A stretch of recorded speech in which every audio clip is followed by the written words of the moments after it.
Okay, I felt like I attacked the ladies, but ladies as well, you also have to understand certain things about yourself. Be oriented to reality. You have to understand certain things about men as well. You need to be oriented to reality with reference to men. And need to understand that you cannot just find a man who's very attractive, has a mouth full of teeth, who says the right words, who initiates love, some sort of love, whatever cheap love they have. It doesn't mean anything. Just as you ladies like to receive attention, the men, we also like to give attention anywhere where there's an opportunity. If he has no principle. So do not be swept off your feet and get all excited, all full of yourself just because someone gave you attention and gave you the right look. It's very difficult, but the good thing is that we are in the spiritual life. We have higher hope. God is in control of history, and therefore we just simply need to advance in the spiritual life, and He's going to provide what we need, what we want as well. All right. So, the last point where I left off was in point 2 again, but as he advances in the spiritual life, the norms and standards begin to be renewed. His priorities are rearranged. He is oriented back to reality with regard to himself and with regard to others. This is huge. This is what puts your sin nature on check. Capacity for love, capacity for happiness, and lust and arrogance are mutually exclusive. Lust and arrogance, to the extent that you have lust and arrogance, to that extent you lack capacity for love and capacity for life. Ladies, keep that in mind. An arrogant man has no capacity for love. You need a man who's thoughtful and who puts you first, who has integrity, virtue. All this is under the umbrella of virtue and integrity. You see, ladies are very smart. They know a lot more things than us men do, but they're very dumb in many other areas, such as them being able to detect a phony. They cannot detect a phony. So ladies, you have to be careful in this as well. All right, we can move on. Point 3. This makes it easier for the believer to have control over his body with regard to abstaining from certain sins. Point 4. It becomes obvious that the spiritual must precede the physical. Now, I'm not saying that, okay, the spiritual precedes the physical, therefore I'm going to go ahead and sin until the spiritual becomes stronger. No. If you already then know that something's not allowed or that something is a sin, do not go ahead and commit that sin just because your spiritual life is weak. Some people like to get fancy and try to find loopholes or whatever. Yes, the spiritual must precede the physical, and the spiritual life produces divine good.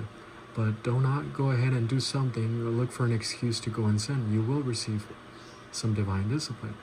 And if you do go ahead and sin, well, just simply use 1 John 1:9 and continue learning Bible doctrine. God is going to handle you in the most marvelous way. Sometimes He's patient, or sometimes you have a long overdue divine discipline coming upon you.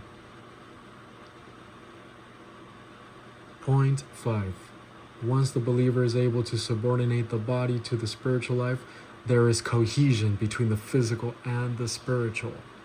The temple portrays Christ, or the doctrines of Christ. Again, point 5. Once the believer is able to subordinate the body to the spiritual life, there is cohesion between the physical and the spiritual. The temple portrays the bodies of Christ, the doctrines of Christ. Point 6.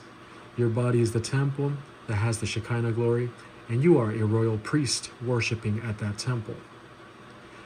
Nope. Your body's not the temple of you as if you're some sort of God. My body is the temple, therefore I take care of myself and I do not eat these foods and all. No, your body is the temple of the Shekinah glory. The temple of the Holy Spirit, the Shekinah glory, and God the Father. You worship God. You don't worship yourself. The demons always make a mockery out of the doctrines of God. They use the same terms many times, and they develop all these false doctrines. Point 7. Your spiritual life, the spiritual life, which is your priesthood, offers continual sacrifices to God, just as the Levitical priesthood offered their own continual sacrifices at the temple. And we saw in Hebrews chapter 13 how you continue offering sacrifices. Do I have the dog? Oh, yes. Hebrews chapter 13. Let's go over in yesterday's doctrine. Point 7, look at this. The function of our royal priesthood is delineated in Hebrews chapter 13. The royal priesthood is always operating on the principle of sacrifice. Now, these are not literal sacrifices, such as sacrificing an animal. These are sacrifices which are the products of the divine power sphere, your spiritual life. But these are impossible unless there's spiritual growth. First of all, the sacrifice of gap daily. This is doctrine. The basic sacrifice of the royal priesthood, Hebrews chapter 13, verse 10. You develop that altar on which you can produce or you can offer more sacrifices. But doctrine has to develop that altar first. In order for you to function on your priesthood, you need to learn Bible doctrine so that that altar can be formed. And then, and only then, can you offer more sacrifices, such as divine good. Gap would be impossible without rebound, which is also a sacrifice. Romans chapter 12, verses 1 and 2, and it says, offer your bodies as living sacrifices. Present your bodies as living sacrifices, holy and acceptable to God. So you must use 1 John 1:9 so that you can be back in the system. If not, your body is not a living sacrifice. And then you must add to it by learning Bible doctrine so that the thinking can also become holy and acceptable as a living sacrifice. And this goes back to the sacrifices of Leviticus chapter 4 and chapter 5 verse 6, which illustrate the sacrifices that portray rebound. As a result, the believer builds an altar on the soul on which he can build other sacrifices, on which he can offer other sacrifices. Hebrews chapter 13 verse 10. So the other sacrifices mentioned in that passage is B, the sacrifice of separation.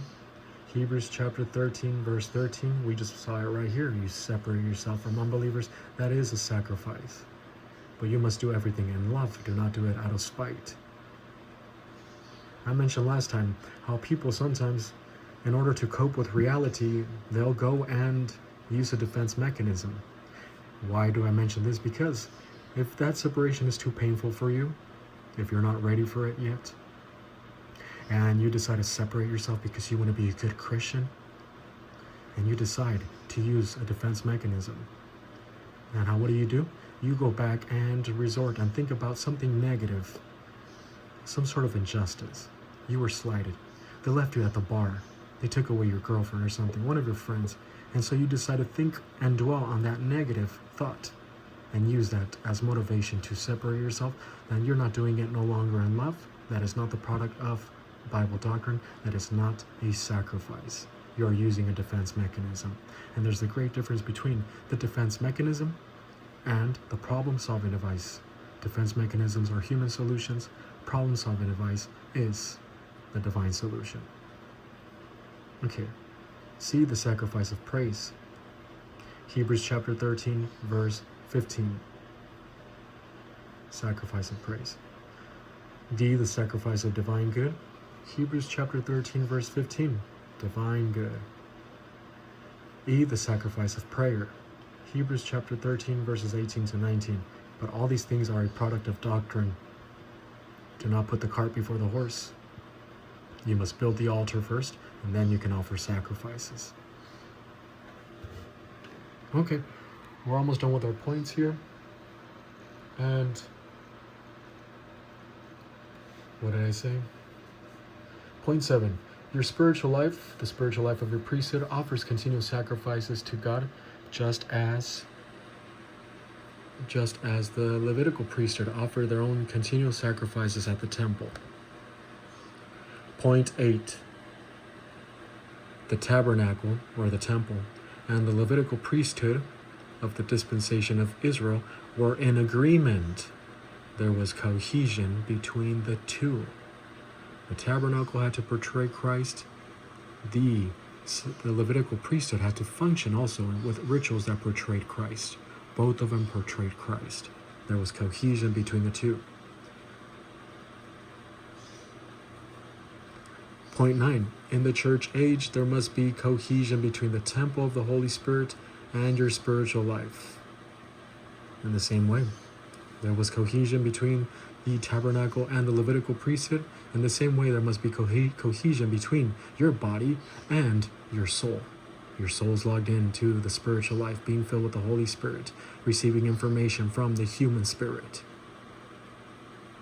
And there, with all that information and all that doctrine inside of you, you obtain dominion, control over the body. Okay. And point 10. Certain sins that promote the separation from the authority of the soul are fornication, sexual immorality, as we saw in 1 Corinthians chapter 6. Rapport with unbelievers, as we see here in 2 Corinthians chapter 6. Criminality, also. Substance abuse, drugs. These things appeal to the body, and yes, you do feel them in the brain, but they're an appeal to the body, to the emotions, to sensations, and they give the high ground to your body over your soul. Do not allow the sin nature to control your body by way of emotions. That is disastrous. If you're a man, don't allow this. Even if you're a woman, do not allow this either. You must subordinate your body to the spiritual life. Okay, so now we're finally done with chapter 7, verse 1, which I believe that this was a verse that belonged to the previous chapter. I did not divide the verses. These were divided in the 11th century in the University of Paris, and many of these divisions were correct, but many of them are incorrect. Okay. So now look what 2 says. I have not given you an outline. First of all, let me see if I can give you an outline of all chapter 7. Outline. Verse 1, obviously the conclusion from 2 Corinthians chapter 6, verses 16 to 18. Verses 2 to 4, continuation. It's a continuation of 2 Corinthians chapter 6, verses 11 and 13. This is the part where he says, our mouths have been opened, our hearts have been enlarged. You are not restricted, hindered, blockaded by us, but by your own emotions. And then he says, open up, become enlarged. And so that's a continuation from verses 5 to 16. Titus's refreshment on Paul because of the refreshment Titus received from the Corinthians. That was confusing, but what happened is that Titus went to Corinth, he put them on check, he received some good news as to the condition of the Corinthians, and he brought that back to Paul when he was in a moment of distress because of the condition of the Corinthians. And so Titus refreshed Paul. That's verses 5 to 16, which is the rest of the chapter. And a note, in between verses 5 to 16, specifically verses 7 to 13, is a principle. The principle of the correct use of emotions. The principle of the correct use of emotions is illustrated. This is also known as godly sorrow. Okay, so there is the outline. Let's begin with verse 2.